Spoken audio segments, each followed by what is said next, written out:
According to Gandhiji, democracy gives the weak the same chance as the strong, and he believed that the spirit of democracy is not a mechanical thing.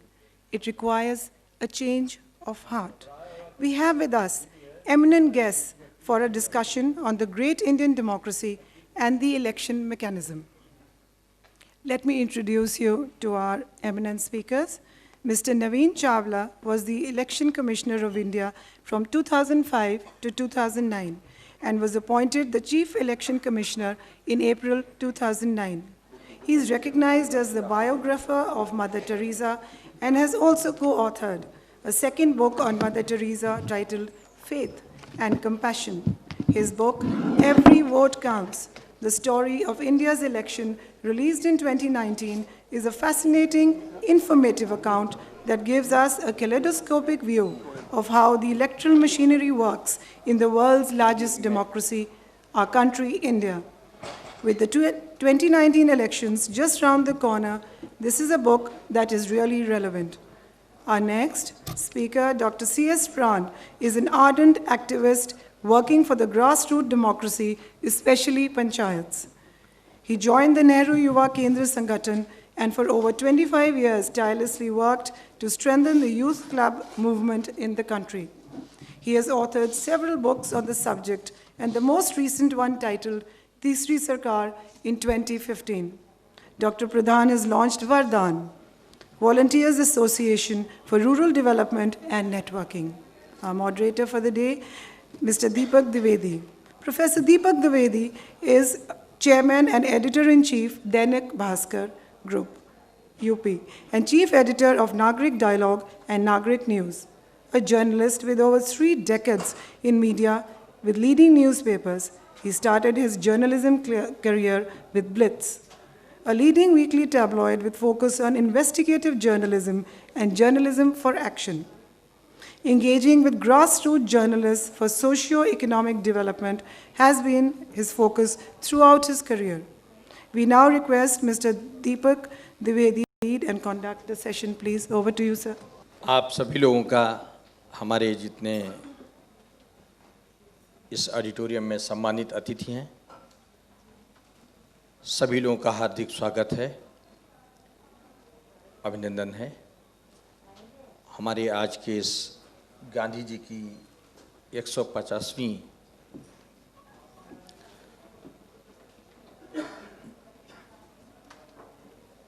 यात्रा के दौरान हो रही चर्चा में मुख्य अतिथि माननीय नवीन चावला जी,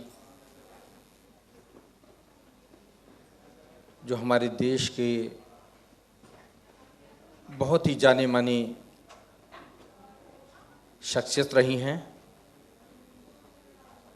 हमारे मुख्य चुनाव आयुक्त रहे हैं और देश की सेवा आपने एक आईएएस रहते हुए एक जिले से लेकर सर्वोच्च पद पर रहते की हुई।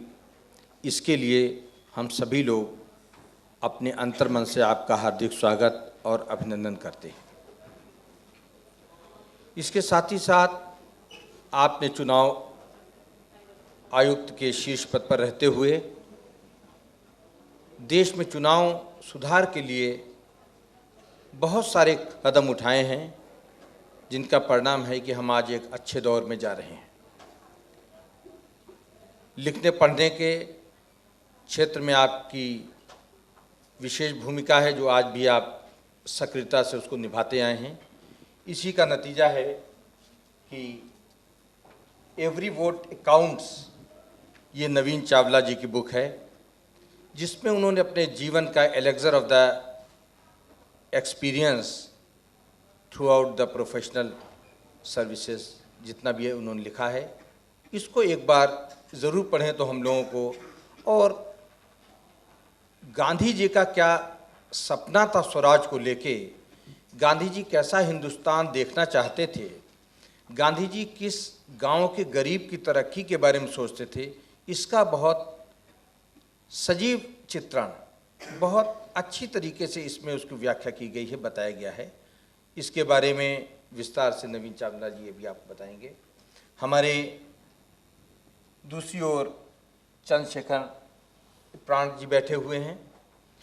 आपने नेहरू युवा केंद्र में लगभग 25 वर्षों तक रहकर देश की सेवा की है और उसके बाद अब वहाँ से अलग एक प्लेटफॉर्म पर वो विभिन्न तरीके से गांव के क्षेत्रों को मजबूत करने के लिए, गांव में अवेयरनेस पैदा करने के लिए, पंचायती राज संस्थाओं को मजबूत करने के लिए आपने अपना संपूर्ण जीवन आपने अर्पित किया हुआ है। इसी कड़ी में आपने एक तीसरी सरकार नाम की पुस्तक चंद्रशेखर प्राण जी ने लिखी हुई है। इसमें उन शक्तियों के बारे में लिखा गया है कि जो ग्राम पंचायत की परिकल्पना गांधी जी ने की थी और उसका सशक्तिकरण कैसे हो, इसके बारे में उन्होंने विस्तार से इसमें बताया है। इसके साथ ही पंचायत और गांव समाज, इस पुस्तक में भी उन्होंने अपने जीवन के विभिन्न पहलुओं को शामिल किया है ताकि लोग एक संकलन के माध्यम से उनके द्वारा किए गए प्रयासों को और समाज के विभिन्न वर्गों के प्रयासों को एक साथ समझ सकें और सीख सकें। अब आज के इस पैनल डिस्कशन को आगे बढ़ाते हुए मैं नवीन चावला जी से ये चाहूँगा कि वो इस विषय में हमारे साथ में इस समारोह में शामिल देश के महत्वपूर्ण जो प्रतिनिधि हैं उनको ये चीज़ ज़रूर बताएं कि गांधी जी की कल्पना क्या थी स्वराज को लेके और आज हम कहाँ तक पहुँच गए हैं, उसमें क्या सुधार की ज़रूरत है, कहाँ पर कमी है और हम इसको कैसे गांव तक पहुँचा सकते हैं। नवीन चावला जी। द्विवेदी जी, आपकी आज्ञा हो, क्योंकि ये आपने मेरी किताब इंट्रोड्यूस कर दी है, तो आपकी आज्ञा हो तो मैं एक छोटा पैराग्राफ इस किताब में से मैं जो गांधी जी के संबंधित भी है वो मैं पढ़ना चाहूँगा।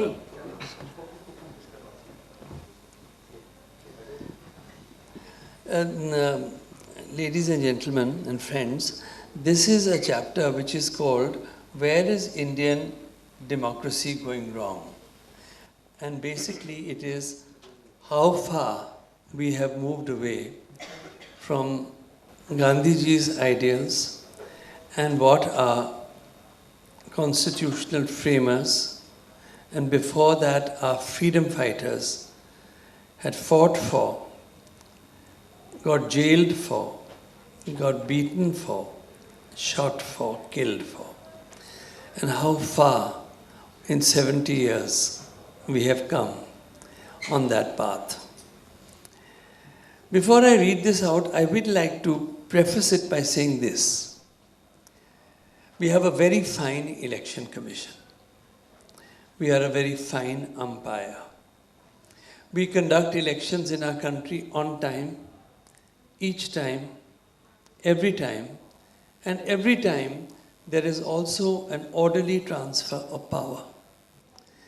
I don't want to name any countries around us or any of the other countries, but if you throw your mind back on the countries that gained independence from colonial rule at about the same time that we did, then you will perhaps realize that we have come a long way ahead of many of our neighbors and many, many countries where I have gone after I demitted charge of Chief Election Commissioner, where I have gone to observe elections.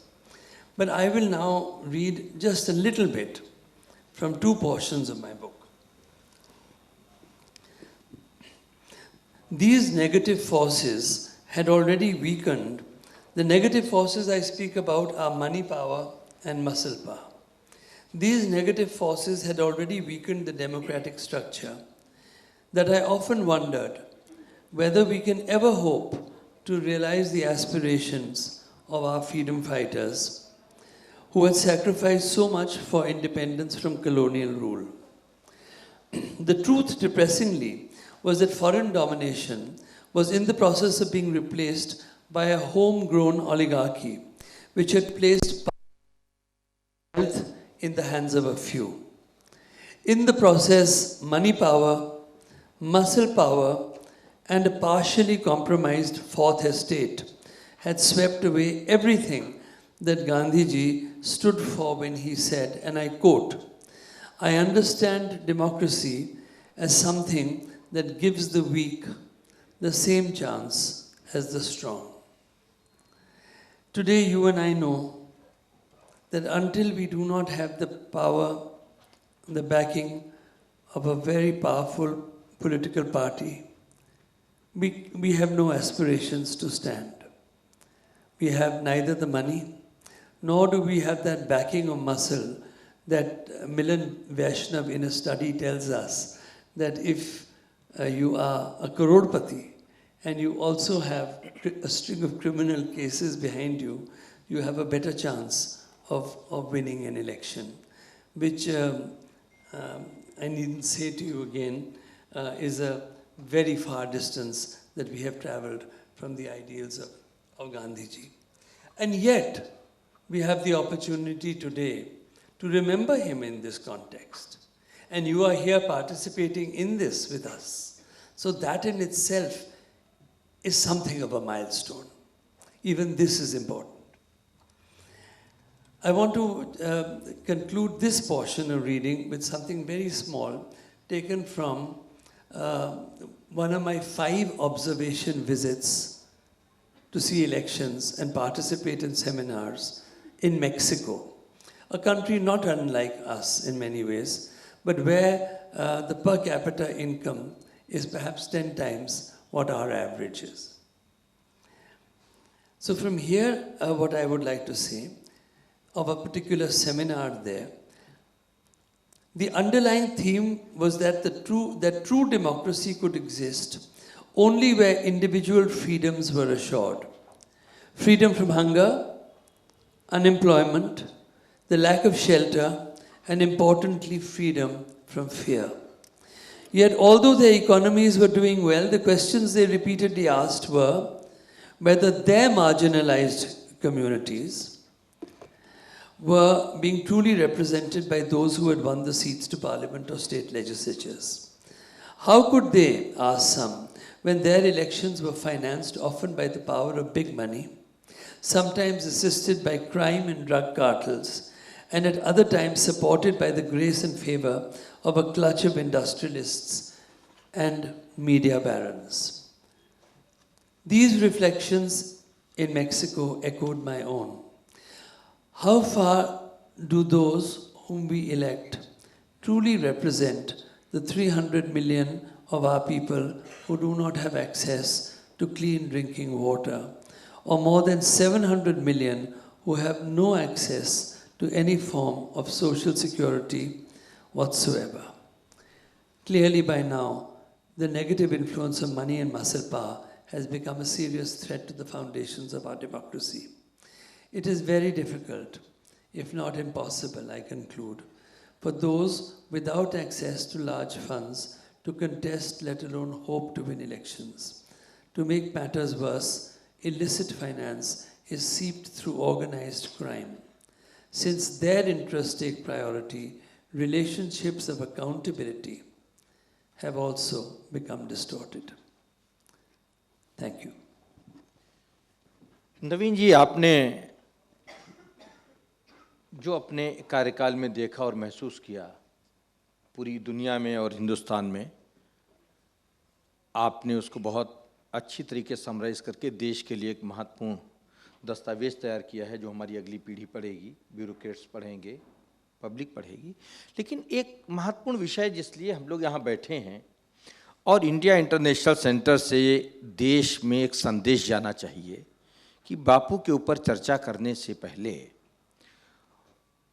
हम लोग स्वराज के ग्राम पंचायत के चुनाव और ग्राम पंचायत की मजबूती के लिए कितने सफल हुए हैं और सफलता से हम इस समय कितना दूर हैं, इसके बारे में जरा आप कुछ हम लोग को बताएं।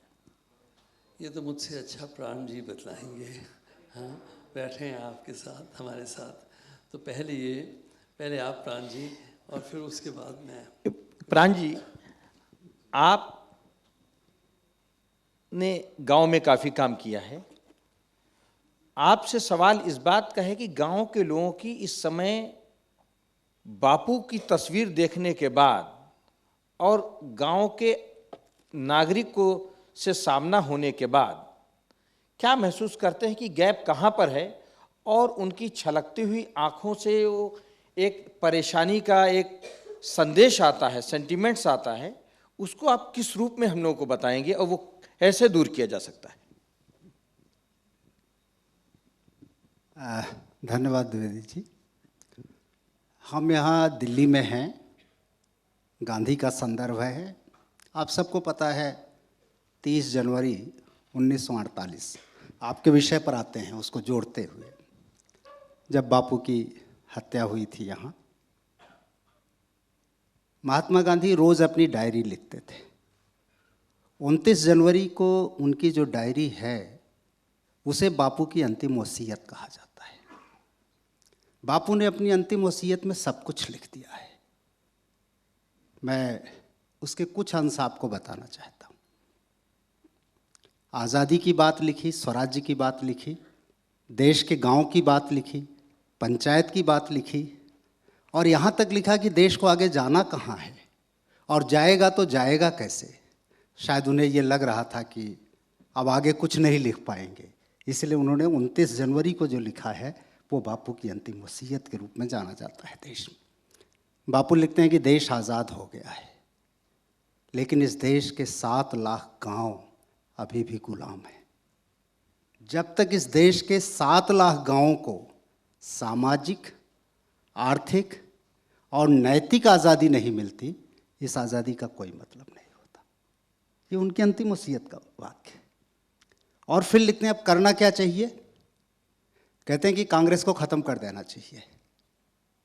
उसका काम ख़त्म हो गया। जिस पर्पज़ के लिए, जिस उद्देश्य के लिए कांग्रेस को बनाया गया था वो पूरा हो चुका है। अब कांग्रेस को चुनावी प्रतिद्वंदिता में और सांप्रदायिक प्रतिस्पर्धा और राजनीतिक प्रतिस्पर्धा में कांग्रेस को शामिल नहीं होना चाहिए। ये अंतिम वसीयत में बापू लिख रहे हैं। वो कहते हैं एक नए संगठन की आवश्यकता है इस देश में, लोक सेवक संघ। उसका नाम भी बापू ने रख दिया कि वो लोक सेवक संघ बनाया जाना चाहिए। लोगों को इस देश के लोकतंत्र को बताया जाना चाहिए, जो आज़ादी मिली है उसके बारे में। और कहते हैं कि हर गांव में 5 लोगों की पंचायत बने और वो पंचायत जो है वो इस देश को आगे ले जाएगी। एक संदर्भ।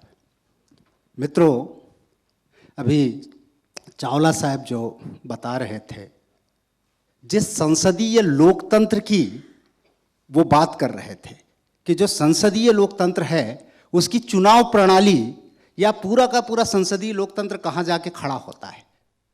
बापू की एक किताब है हिंद स्वराज, सबने सुना होगा हिंद स्वराज के बारे में। वो 1909 को लिखी गई है और बापू ने उसमें ब्रिटिश पार्लियामेंट के बारे में 1909 में जो लिखा है, अगर उसको पढ़कर आज आप देखें तो 2018 की भारत की पार्लियामेंट में 100% उतरता है। मैं वो शब्द नहीं प्रयोग करना चाहता, बहनें बैठी हैं, उन्होंने कहा कि ये जो पार्लियामेंट है, उन्होंने कहा कि वो किसी को जन्म नहीं दे सकती, कुछ नया कर नहीं सकती ये ब्रिटिश पार्लियामेंट, और उसका कोई वो नहीं होता, जहां चाहती है वहां जाके बैठ जाती है, जिस मंत्रिमंडल की गोद में चाहे बैठ जाए। और यहां तक कहा कि कैसे वो सांसद पार्लियामेंट में बैठ करके नींद में होते हैं, सिर्फ अपना स्वार्थ देते हैं। तो ये जो पूरा, और उसके विकल्प के रूप में बापू ने ग्राम स्वराज्य को देखा था।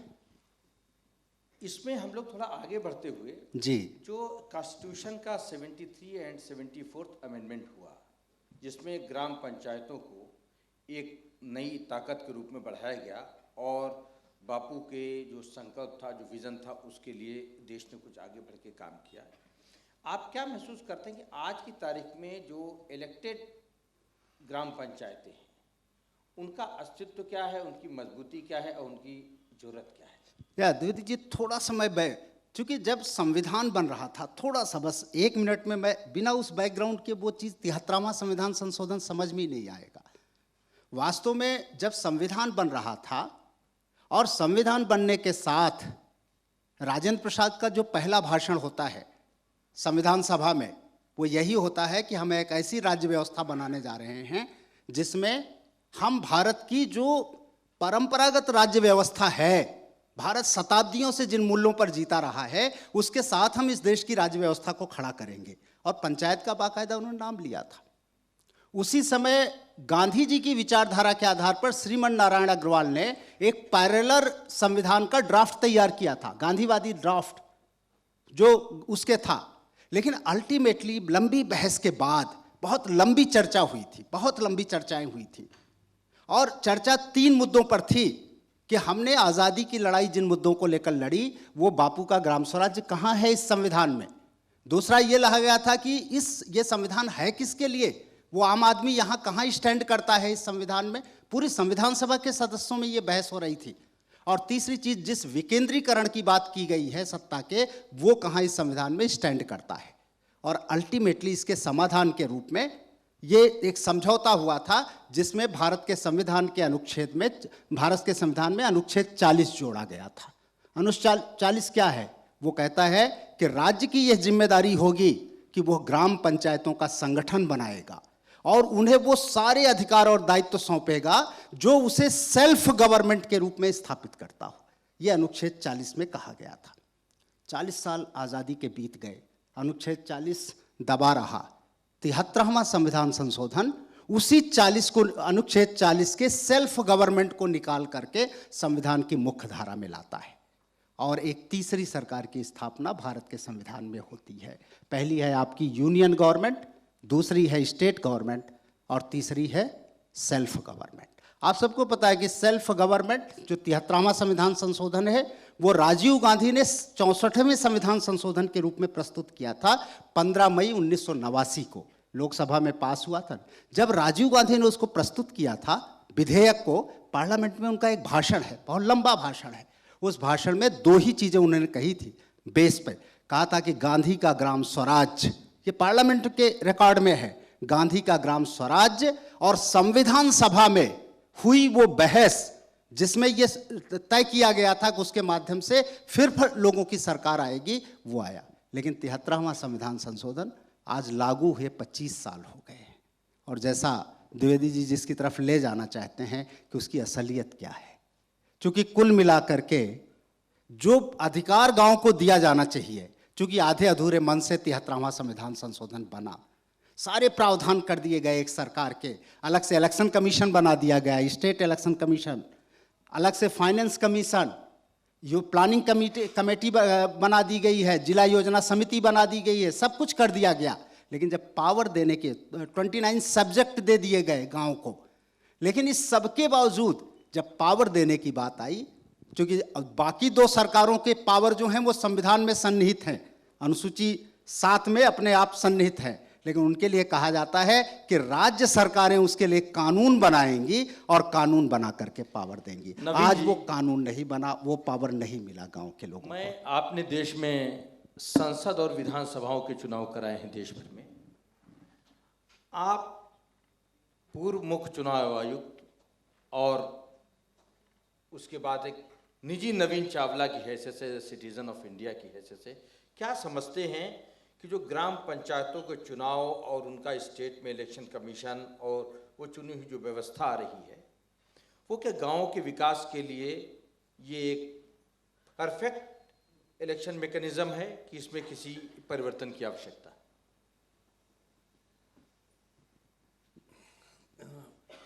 मैं समझता हूँ कि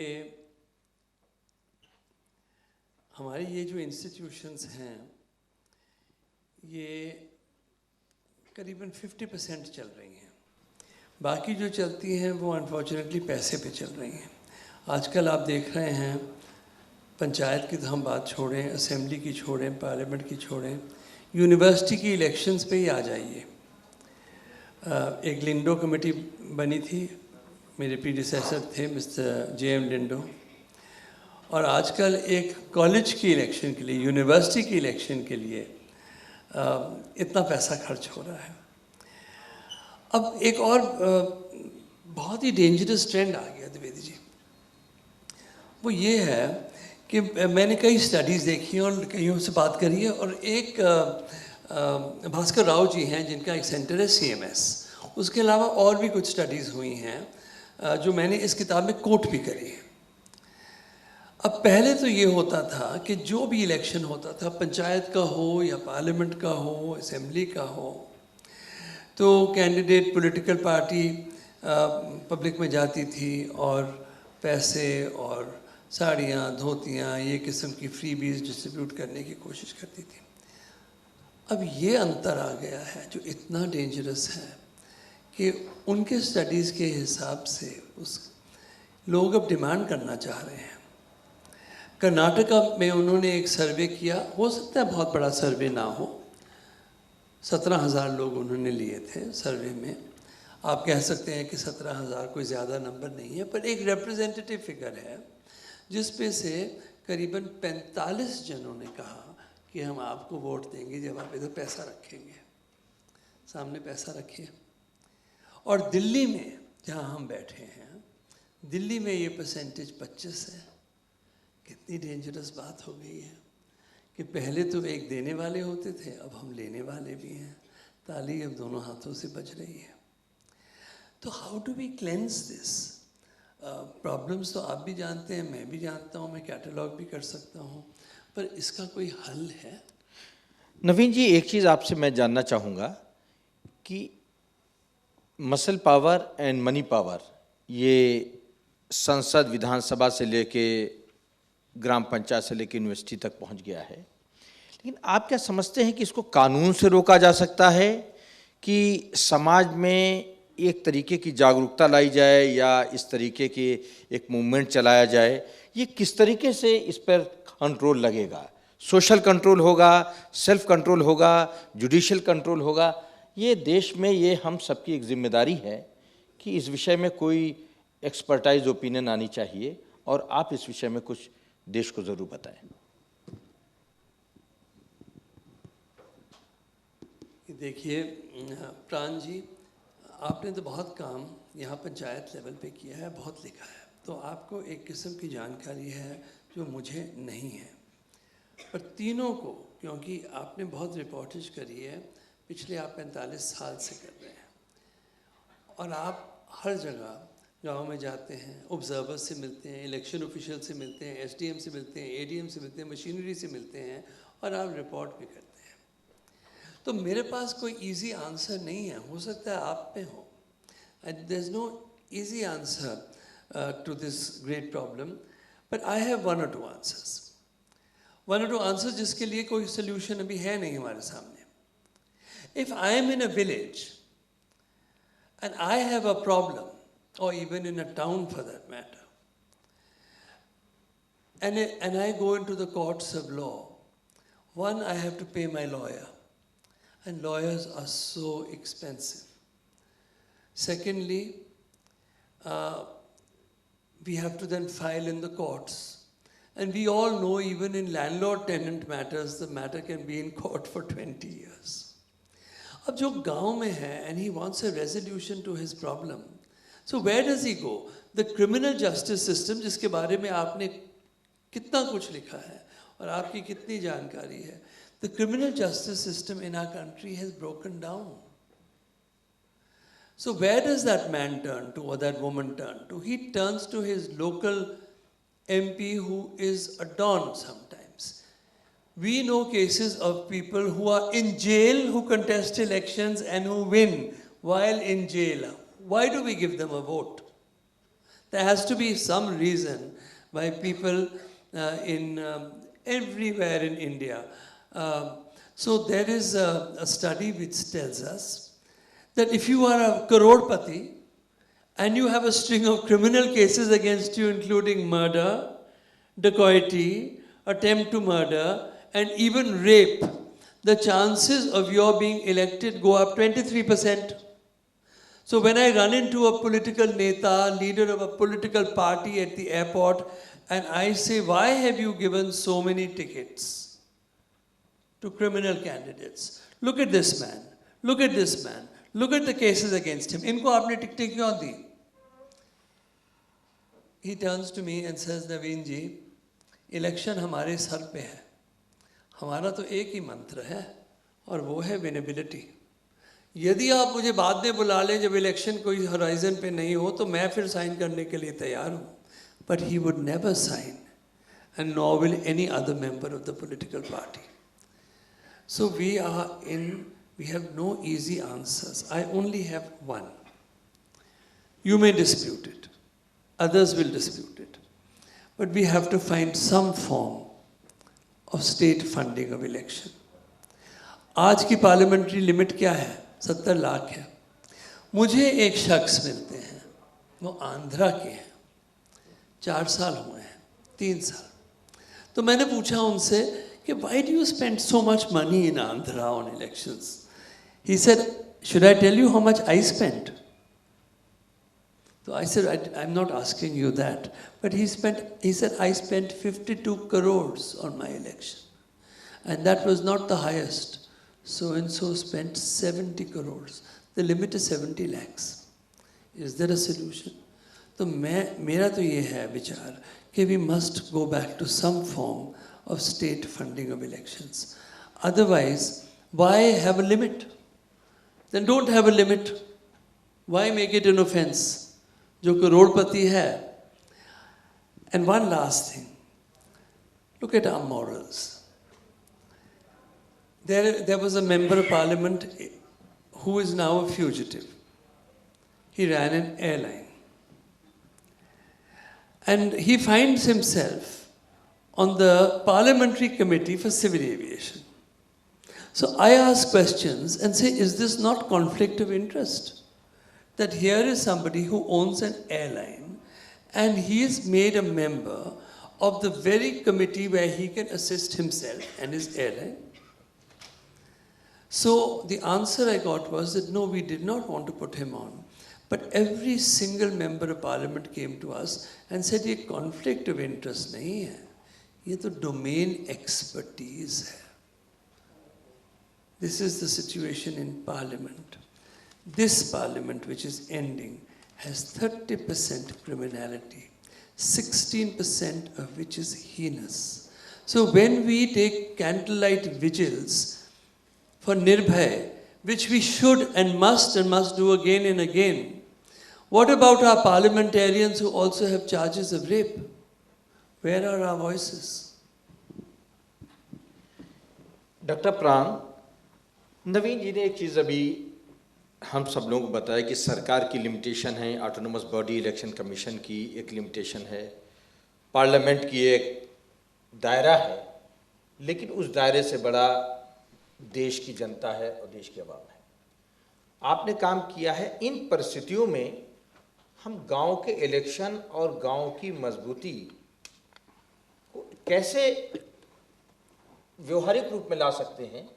डिस्कशन डिबेट हम लोग बहुत करते हैं, नेशनल इंटरनेशनल और स्टेट लेवल पे करते रहते हैं, लेकिन इसका ट्रांसलेशन बहुत ज़रूरी है at the grass root level. इसके बारे में आप ज़रूर कुछ बताएं.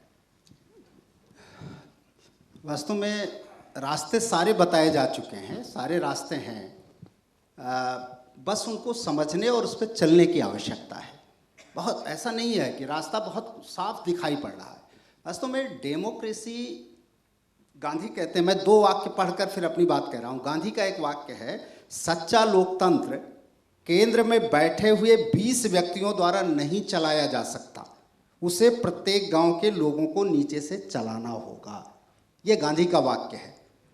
दुनिया में जो भी समझदार लोग थे सबका है. Professor Jat, modern political theory जिन्होंने लिखी है, लिखते हैं, यदि सामाजिक कार्य में मानव की श्रद्धा को पुनर्जीवित करना हो तो राज्य को काट काट कर छोटे छोटे क्षेत्रों में बांट देना चाहिए और उसके कार्यों को विकेंद्रित कर डालना चाहिए. ये जो डिसेंट्रलाइजेशन है, ये विकेंद्रीकरण है, सारे समस्याओं का समाधान यही है.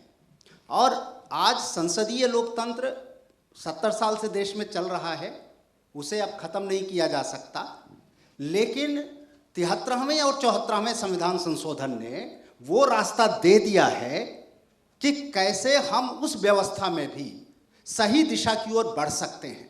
और हिंदुस्तान के लिए कोई बड़ी चुनौती नहीं है, क्योंकि राष्ट्रीय जो कहता है कि हिंदुस्तान की विशेषता है कि हम हमेशा जो प्रतिकूल चीज़ें हैं, जो विरुद्ध चीज़ें हैं, उनमें सामंजस्य करना जानते हैं. तो एक तरफ ये दोनों अलग ध्रुव हैं, पंचायती राज एक ध्रुव है, संसदीय लोकतंत्र एक ध्रुव है, लेकिन ये दोनों ध्रुवों के बीच में अगर कोई संतुलन बन सकता है तो वो हिंदुस्तान में ही बन सकता है। वास्तव में जब हम कहते हैं, बहुत अगर व्यवहारिक तरीके पे आए, कि पंचायत एक सरकार है, सेल्फ गवर्नमेंट है, सरकार का क्या मतलब होता है? सरकार, देखिए 3 चीज़ें होती हैं किसी व्यवस्था में। व्यवस्था के बारे में सोचना, किसी भी काम के बारे में सोचना, फिर निर्णय लेना और करना। 3, डिस्कशन, डिसीजन एंड एक्शन, ये 3 चीज़ें होती हैं चलाने के लिए। जब तीनों का अधिकार जिसको मिलता है वही संप्रभुता होती है। सोचने का अधिकार, निर्णय लेने का अधिकार और करने का अधिकार। अभी गांव के पास क्या है? गांव के बारे में सोचेगा कौन? गांव स्वच्छ होगा इसके बारे में दिल्ली सोचेगी, दिल्ली में बैठ के सोचा जाएगा, दिल्ली के बारे में दिल्ली ही बैठ के निर्णय लेगी और अंत में कहेंगे गांव में जाके उसको करिए। पंचायती राज ये कहता है, भारत का संविधान ये कहता है कि पंचायतों को ये तीनों अधिकार दिए जाए। पंचायतें अपने गांव के बारे में सोचने का, गांव के बारे में निर्णय लेने का और करने का। और अंत में संविधान ने 2 राइट दिए थे पंचायतों को। 73वें संविधान संशोधन पहला दिया था कि पंचायतें अपने गांव का सामाजिक न्याय और आर्थिक विकास की योजना बनाएंगी, पहली जिम्मेदारी। दूसरी दिया था कि केंद्र और राज्य सरकार की जो स्कीमें होंगी उसको लागू करेंगी। ये एजेंसी का काम था, पहला काम सरकार होने का काम था। अभी 25 सालों में उनको ये अवसर दिया नहीं गया। गांव को प्लान बनाने का अवसर नहीं दिया गया। प्लान बनाने के लिए अधिकार देना पड़ेगा, अवसर देना पड़ेगा और साधन देने पड़ेंगे। ये नहीं, जिस दिन मिल जाएगा गांव को ठीक से, उस दिन गांव का नक्शा बदल जाएगा। डॉक्टर साहब, आपने ठीक कहा, लेकिन पंचायतों के इलेक्शन पंचायती राज व्यवस्था के तहत देश में हो रहे हैं पिछले 25 वर्षों से, और गांव का सेक्रेटेरिएट भी व्यवहारिक तौर से नहीं लेकिन कागजों पे बना हुआ है। भारत सरकार उसको पैसा देती है। राष्ट्रीय अंतर्राष्ट्रीय सारी गतिविधियां गांव की तरक्की के लिए लगी हुई। लेकिन जो इलेक्टेड बॉडी गांव की ग्राम पंचायत है, उसमें अभी आप क्या खामी समझते हैं और उसमें सुधार का तरीका क्या होगा? 2 चीज़ें हैं। एक तो अभी पंचायत की जो इलेक्टेड बॉडी है वो 11 लोगों से लेकर के 17 लोगों की होती है। एक उसका अध्यक्ष होता है और बाकी वार्ड मेंबर होते हैं। गांव को वार्ड में बांटा जाता है। एक्चुअली ये है कि पूरी पंचायत 1 मैन ऑर्गेनाइजेशन बन के रह गई है। सरपंच ही, मुखिया ही पंचायत होता है, बाकी किसी का भी कोई लेना देना नहीं। वजह ये है जो मैं बार बार कह रहा हूँ, अभी क्या है, अभी स्कीमें चलाई जाती हैं और स्कीम चलाने के लिए पूरे गांव की ज़रूरत ही नहीं है। स्कीम चलाने के लिए एक आदमी काफ़ी होता है जो ठेकेदार बन जाए। तो पहले ठेकेदार चला, तो हो क्या रहा है कि अभी जो सिस्टम है ऊपर से वो उसका स्पेस ही नहीं दे रहा है कि वो एक गवर्नमेंट के रूप में एक्ट कर सके। एक चीज़। दूसरा ये कि ये इंफॉर्मेशन, ये जानकारी, ये नॉलेज कि पंचायत एक गवर्नमेंट है और उस गवर्नमेंट को सारे अधिकार मिल गए हैं, गांव के लिए संविधान ने दे दिया है, ये जानकारी गांव तक पहुंची नहीं है। गांव को आज तक पता ही नहीं है। एक चीज़ और बहुत महत्वपूर्ण है, गांव में ग्राम सभा होती है पंचायती राज सिस्टम में। ग्राम सभा वहाँ के सारे मतदाताओं को मिला करके बनती है और ग्राम सभा का संविधान में वही स्टेटस दिया गया है जो लोकसभा और विधानसभा को दिया गया है। अर्थात सोचने का और निर्णय लेने का अधिकार गांव की ग्राम सभा को है। जैसे देश के बारे में सोचने और निर्णय लेने का अधिकार देश की पार्लियामेंट को होता है, राज्य में राज्य की विधानसभा को होता है। उसको इम्प्लीमेंट करने का जो दायित्व है वो मंत्रिमंडल को होता है।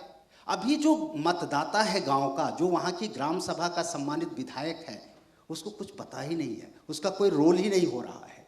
तो जब तक एक व्यापक अवेयरनेस, जिसको कह रहे हैं ना, एक व्यापक स्तर पर अवेयरनेस नहीं होगा और दूसरे लोगों को प्रशिक्षित नहीं किया जाएगा और तीसरे वो अवसर और अधिकार और साधन लोगों को सौंपे नहीं जाएंगे, तब तक। और इसके लिए एक बड़े मूवमेंट की आवश्यकता है, बड़े आंदोलन की आवश्यकता है। नवीन जी, डॉक्टर साहब ने भी बताया कि 2 तरीके की कठिनाई इस देश में जो महसूस की जा रही है गांव के स्तर पर, कि वहाँ एक पंचायतों के चुनाव एक अलग व्यवस्था है और चुने हुए प्रतिनिधियों का सेक्रेटेरिएट और सेक्रेटेरियल वर्क, ये दूसरी परेशानी है कि पंचायत, डॉक्टर साहब ने बताया कि पंचायत के चुनाव हो जाते हैं लेकिन वहाँ कोई सेक्रेटेरिएट नहीं है, विलेज सेक्रेटेरिएट नहीं है और विलेज के इलेक्टेड रिप्रेजेंटेटिव अपने दिए गए अधिकारों का किस तरीके से गांव की तरक्की के लिए उपयोग करें,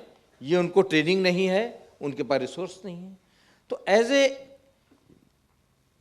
farmer Election Commission of India, आप क्या महसूस करते हैं कि किसी जनप्रतिनिधि को आपने इलेक्शन जीतने का सर्टिफिकेट दे दिया, लेकिन वो सर्टिफिकेट लेके कहाँ जाए, उसमें चुनाव आयोग का क्या दायरा है, सरकार की क्या जिम्मेदारी है, और इसके लिए व्यक्ति किस दरवाजे पर अपनी दरखास्त लगाए, किस दरवाजे को नॉक करे कि मैं जीत गया हूं, लेकिन साहब मैं आगे जाके क्या करूं? आप जरा इस विषय में कुछ बताएं जिससे आपका संदेश सारे देश में जाए। जो आपने प्राण जी आपने ये जो कहा है कि जिस तरीके से डेवोल्यूशन ऑफ पावर होनी चाहिए वो नहीं हुई है। और आप भी द्विवेदी जी ये बिल्कुल सही कह रहे हैं कि जो इलेक्ट भी हो जाते हैं वो भी एक किस्म से हेल्पलेस होते हैं, वो कहाँ जाएं? उनके पास क्या रिसोर्सेज है कि किसी के लिए काम भी करवा लें। अब मैंने आपको इलेक्ट कर लिया और मेरी ये प्रॉब्लम है गांव में ही, मेरी नाली की है, मेरे पानी की है, मेरी सड़क की है, तो मैं तो आप ही पे आऊँगा ना। You are my first call. पर आप कम्प्लीटली हेल्पलेस हैं क्योंकि आपके पास ना रिसोर्सेज है, ना पावर है, ना पावर दी गई है, क्योंकि प्राण जी कह रहे हैं कि सारी पावर दिल्ली में है और दिल्ली से दी जाती है। और मैं प्राण जी को भी एक चीज़ बतलाना चाह रहा हूँ और आपसे भी शेयर करना चाह रहा हूँ, जो मेरी एक्सपीरियंस है उसको मैंने इस किताब में और पहले भी हमने इलेक्शन कमीशन में वल्नरेबिलिटी मैपिंग कहा है। उसको ऐसे हमने कहलवाया है कि जब हम 2007 की यूपी की इलेक्शन कर रहे थे तो उससे पहले हमने ये कंप्यूटर्स इस्तेमाल करने शुरू कर लिए और अपने इलेक्ट्रल रोल्स जो थे हमने ये सारा एग्जामिन करना शुरू कर दिया कि कौन है जो कई सालों से वोट नहीं डाल पाए किसी भी वजह से। और हमने ये देखा कि ये जो पॉकेट्स हैं ये लार्जली दलित पॉकेट्स हैं। अब एक गांव में भी एक बाइफिकेशन होती है। मैं तो आपको ये भी बतला सकता हूँ कि मैं जो कुछ रोगियों की पॉपुलेशन है उनसे भी जुड़ा हुआ हूँ और कोई हमारी उस कम्युनिटी का आदमी एक झुग्गी एक किसी कॉलोनी में, स्लम कॉलोनी में भी, झुग्गी कॉलोनी में भी, जे क्लस्टर में भी डालना चाहे तो डाल नहीं पाएगा। पर हर एक गाँव में एक क्लस्टर अलग दलित्स का होता है, आप जानते हैं अच्छे से। तो जब हमने ये सर्वे किया हमने कहा कि हमें ये पता चला 2006-07 में इलेक्शन से पहले कि there are thousands of people who have not been able to vote. Why? तो हमने अपने ऑब्जर्वर्स भेजे और ये पता लगा कि जैसे ये गांव है, this is a Dalit cluster, this is an upper caste cluster और अपना जो पोलिंग स्टेशन है वो वहाँ है। So the community, the Dalit community has to, the press community has to go through the village before it can go to that polling station to cast a vote, and they're not being allowed to. Not being allowed to for many years. तो अब हमारे पास दो choices थी द्विवेदी जी। एक तो ये था कि हम वो पोलिंग स्टेशन को वहाँ से यहाँ शिफ्ट करें, for which requires political parties, panchayat, everybody has to meet, everybody has to agree, और वो it was not possible to get early agreement. तो हमने वो वहाँ छोड़ दिया और इस कोने में और इस क्लस्टर में हमने क्या किया, हमने एक ऑक्सिलरी बूथ बना दी। We made for the UP elections 51,000 auxiliary booths. Is it a coincidence that Mayawati swept that election? I leave it to you to study. By the time we did the 2009 elections, we put in 121,000 auxiliary polling stations, added polling stations to where the Dalit and depressed clusters were at that doorstep. It was the most quiet revolution in electoral India. तो जो हमारा विषय, वो हमारी जो image है कि एक ग्राम पंचायत भी homogeneous है, that is not often the case. If it was the case, what was the need for us to put so many polling stations where people were deprived of the vote, in some cases since independence? This was one of the revolutions where जहाँ हमें we did not have to go to parliament, we did not have to go to some ministry. This was something that we could do from within the election commission. But in a way, we have also transformed the voting pattern in villages in India. आपने ये अच्छी चीज़ एक सभी लोगों की जानकारी में बताया कि जो ऑक्सिलरी पोलिंग बूथ्स बनाए और उसमें लोगों को वोट देने का अधिकार हुआ। इसी तरह से क्या कोई आपको ऐसी मैकेनिज्म समझ में आती है कि गांव की जो व्यवस्था चल रही है, जो ग्राम पंचायत के चुनाव हैं, उसमें कोई इंटरफेयर या कोई एक नई पहल ऐसी हो सकती है इलेक्शन कमीशन ऑफ इंडिया की, या किस तरीके से जो स्टेट की मशीनरी है, स्टेट इलेक्शन कमीशन है, जो लोकल बॉडीज़ के और ग्राम पंचायतों के चुनाव, उनको कैसे इफेक्टिव बनाया जा सकता है?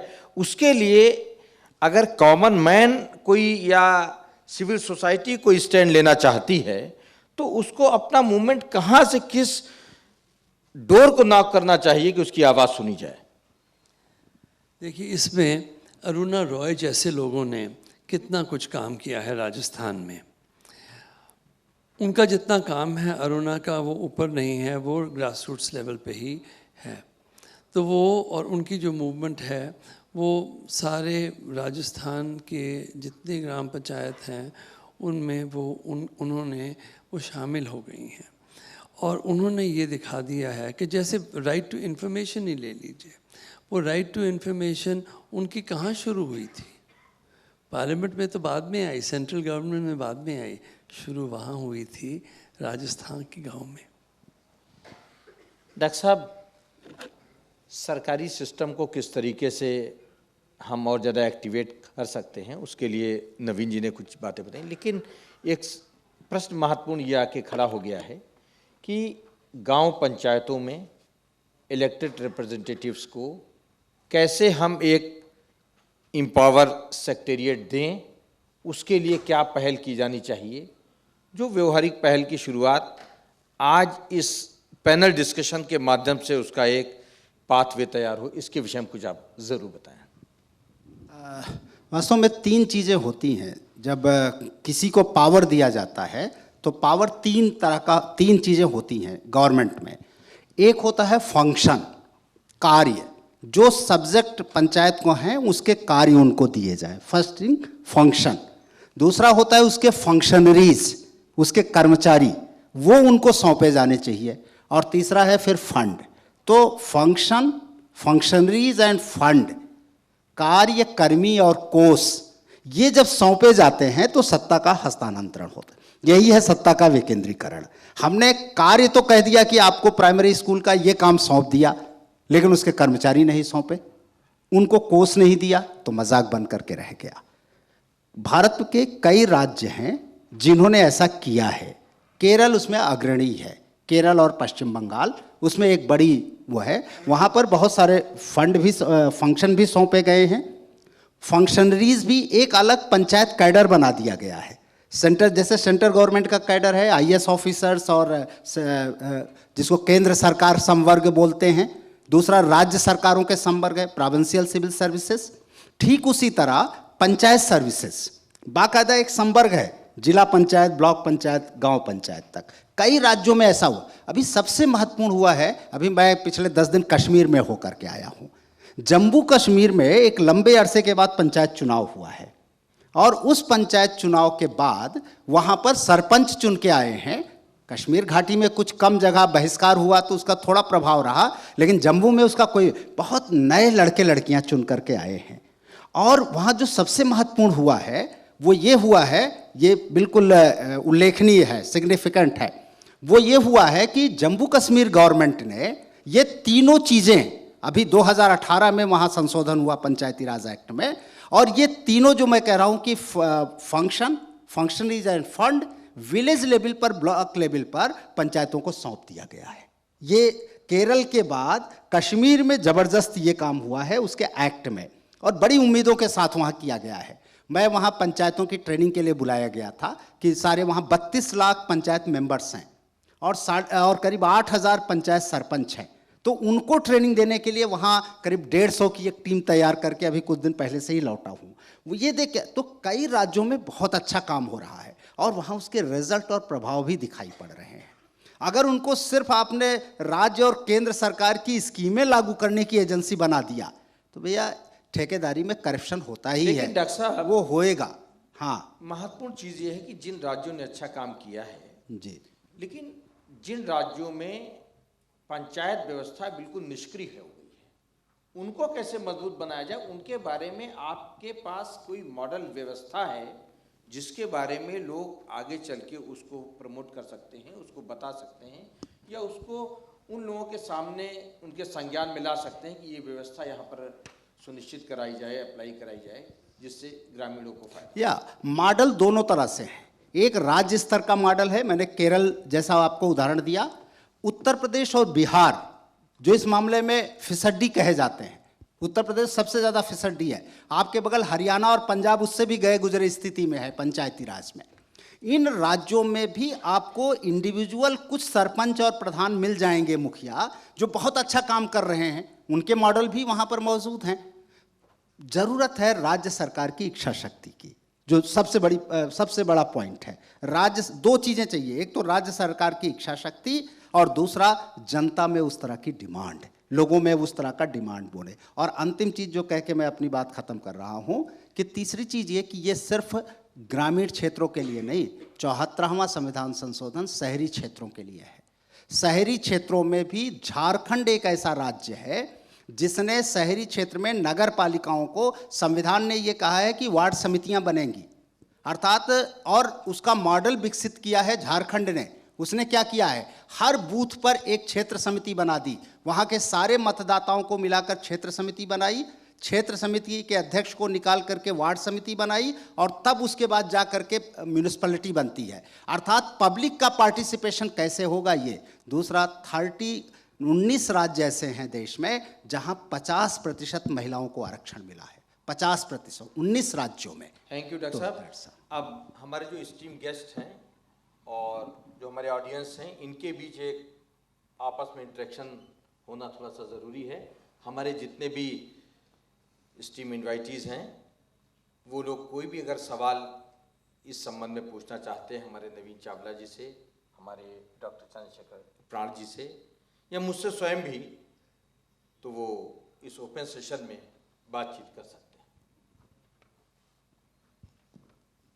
So my question is that so in present times, in our present government scenario, so there is more of a highlighting of the work of Subhash Chandra Bose, Netaji Subhash Chandra Bose, and not as much as of the father of our nation, Mahatma Gandhi.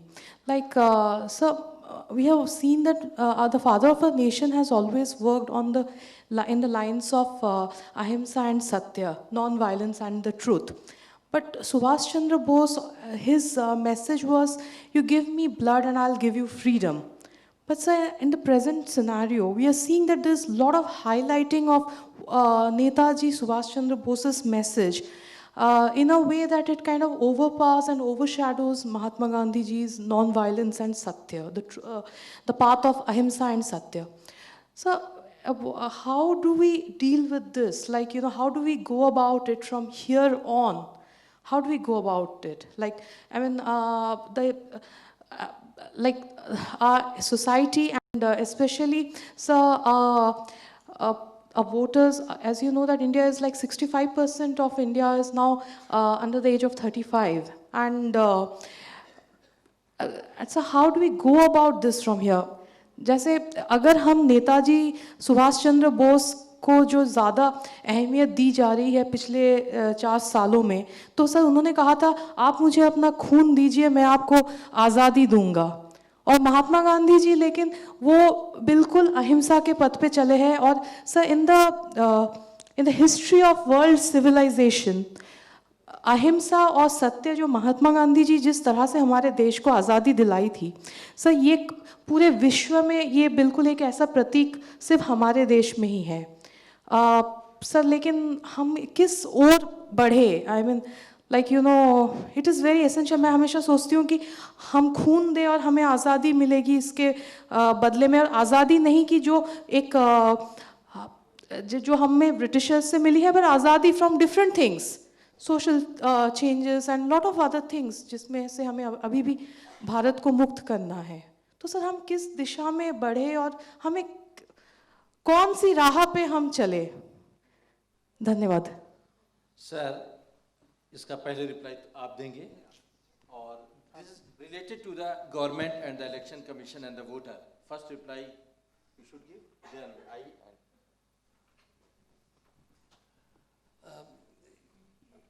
If I try and relate this to electoral politics, then I can only say that we are deviating so much from what our freedom fighters, what Mahatma Gandhi stood for, where I've quoted. And I don't think there could be, of course, so much difference between the two personalities that you mentioned. Their paths were completely different. But there were so many different paths that were taken in order for us to be able to achieve freedom. And I don't think both the luminaries that you mentioned, Mahatma Gandhi, we call Mahatma, Bapu for us, and Netaji, neither of them could possibly have approved of where we have reached in the conduct of electoral democracy. So yes, paths are divergent, but if I were to give you the names of all the other members of the constituent assemblies, so many freedom fighters fighting in different paths even of the same country, whose paths are divergent but aiming for the same goal. From that goal, how far have we deviated is a question I want to just leave with all of you. आपका बहुत ही अच्छा question है। ये प्रश्न है कि महात्मा गांधी और सुभाष चंद्र बोस स्वतंत्रता दिलाने में किसकी अहम भूमिका रही है, ज़्यादा महत्व रहा है। इस विषय में ये एक डिबेट का विषय है, लेकिन दोनों की योग्यताएं और कैपेबिलिटी, कॉम्पिटेंसी एक अलग हाईएस्ट स्टैंडर्ड पे रही है। लेकिन ये बात सही है कि देश को आज़ाद कराने में खून और बलिदान का महत्वपूर्ण योगदान रहा है। सत्य और अहिंसा, ये मेरा एक निजी विचार हो सकता है, सत्य और अहिंसा ये कागज़ पर लिखी अच्छी इबारत हैं, इथिकल हैं, ये हम लोग करेंगे, इससे समाज में अच्छा संदेश जाएगा।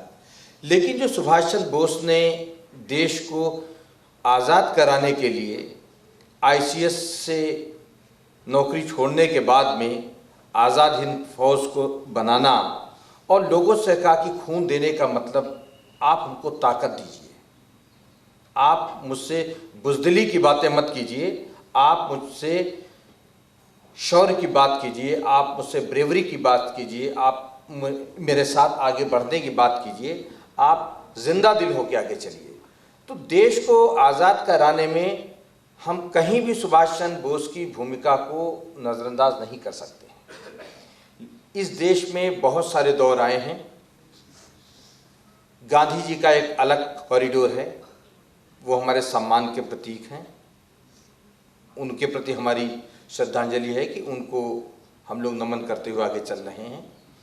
और पंचायती राज व्यवस्था में जो उनका एक सोच था, उसके बारे में एक अच्छा क्या हो सकता है उस पर चर्चा कर रहे हैं।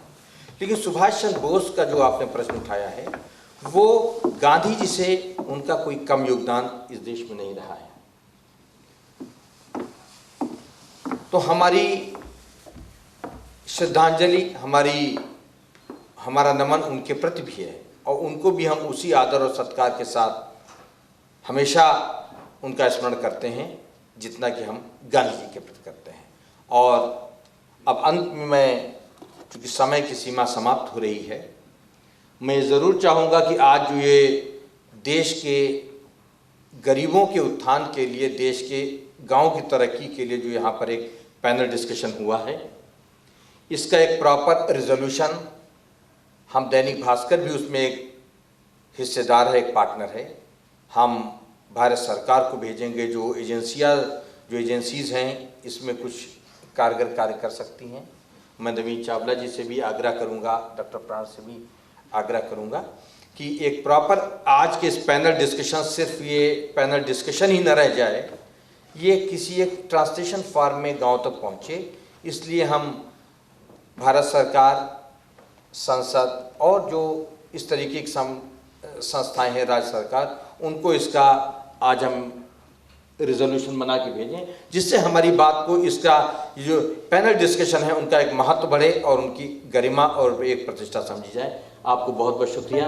नवीन चावला जी, आपको बहुत बहुत शुक्रिया।